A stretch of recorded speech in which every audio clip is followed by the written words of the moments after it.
And it's work. I brought with me something. This came to me on accident. I'm doing a class right now in college. I'm in a class on phonics-based reading. Amy and I have had conversations about that before, and how to teach people to read. And we were talking about literacy in America, and how, in the class, discussing how bad literacy is really in America. And I remember one time going to, this is off the subject, but I was at a school, and they had a thing that was stamp out illiteracy, and illiteracy was spelled wrong. And I don't know if they meant to do that, but it was hilarious. It was. Anyway, this is, I have in my hand, and I'll be happy to let anybody see it when I'm done. This is an 8th grade final exam from the year 1895. I want to read to you some questions from an 8th grade. All of us, the majority of us have graduated the 8th grade. We're in high school or better, or we've graduated school. First question. Give 9 rules for the use of capital letters. 9 rules for the use of capital letters. I can do probably about 5, and then I start running a little low, and I was English guy when I was in school. Name the parts of speech and define those that have no modifications. 8th grade. Oh, let me go. This is just grammar. Define verse, stanza, and paragraph, showing how they're different. On to arithmetic. A wagon box is 2 feet deep, 10 feet long, 3 feet wide. How many bushels of wheat will it hold? Huh? Yeah, we got Tony. Tony might can know. Here's my point. In the last 100 years, we have dumbed ourselves down tremendously. Did you know that I have John Calvin's commentaries on my bookshelf in my office? John Calvin's commentaries, I can't reach my hand to each end. It's that much. You know how he wrote those commentaries? With a quill pen and candlelight. And on parchment paper. That's how he wrote those commentaries. You know how I write the 3 or 4 lessons I do a week? On a computer. And it whips me. It really beats me down. I mean, it's very... you've taught Bible schools, John. You sit there to type with good lighting and snacks in the refrigerator. And a comfortable chair. You get my point? The point is, we as people have really allowed ourselves to become less intelligent than we have the capability of being. And in the church, it is 15 times as bad, because we tell people we're not expected to know anything. We just have to feel it. Never did the devil convince us of anything so powerful but this, that you don't have to know it, just feel it, and it's good. That has started more false movements, that has started more false teachings, that all you've got to do is feel it and it's okay. I'm here to tell you tonight that is a lie from the pit of hell. That is not the truth, and your feelings must in line with the Word, or it ain't nothing but indigestion. Your feelings do not matter if they are not in line with the Word. I've met men, yes, I'm cheating, but I feel good about it. I've met people, yes, I stole, but I feel good about it. Then your feelings are lying to you. Your heart is desperately wicked, says the Scriptures, and it will lie to you. Don't rely on your heart. Rely on the Word, because it doesn't go back and forth. Your heart does. Don't rely on what your traditions are and what you think. Rely on the Word, and everything else will work itself out.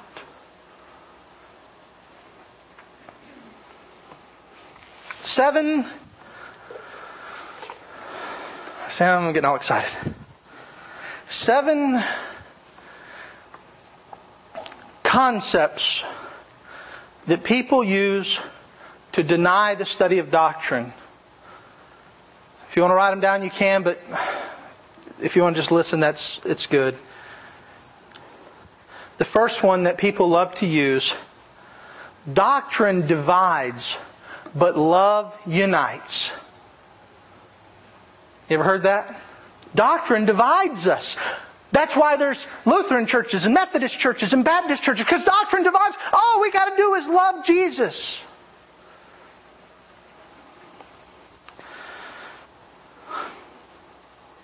Doctrine does divide. It divides truth from error. And if we are going to unite in error, then there's no reason to unite. I have no reason to worship with a Catholic, because a Catholic worships a different Jesus than I do. I don't care what they call him. Now, I know there are some Catholics who are saved. But I will tell you this: the Bible that the Catholics misinterpret is the same Bible I'm using, but they take the words of the Bible and they make Jesus have to redo His sacrifice every time they go to the table. And my Bible says that Jesus died once for all. Don't be offended that I'm telling you that Catholicism is not true.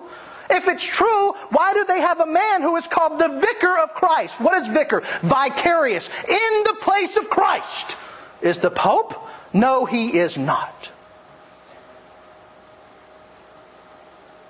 I'm willing to say it. And I'm willing to die over it, because that is a hill to die on. Please don't sit there and be upset because I'm telling you the truth. Be upset if I'm lying. And I'm not lying. Doctrine divides. But we should never be united in error.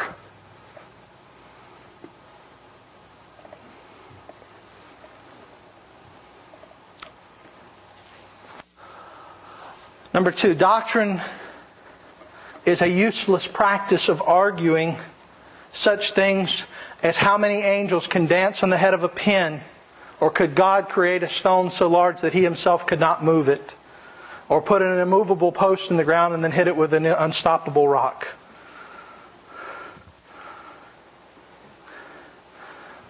Let me tell you something. The Bible, when it refers to doctrine, refers to the systematic understanding of God. It does not focus on the ridiculous. And that's what most of that stuff is. People who want to debate over how many angels can dance on the head of a pin and whether God can make a rock so big He can't lift it, they're being ridiculous. And that's not what we talk about, is it, when we talk about doctrine?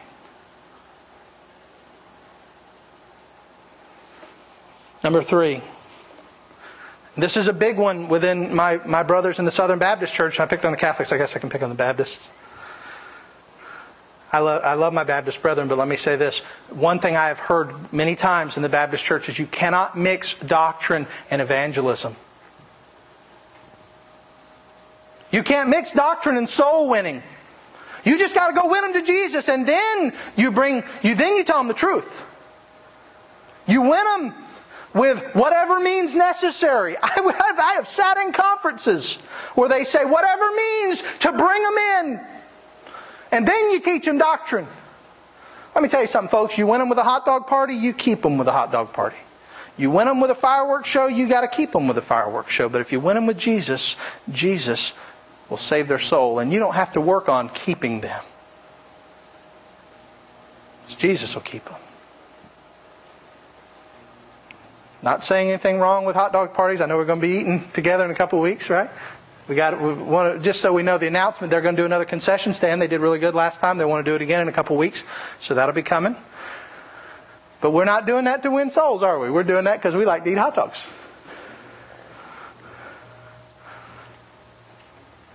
You with me though? I'm out of time. But no, I'm not. I can go as long as I want. You can leave if you want.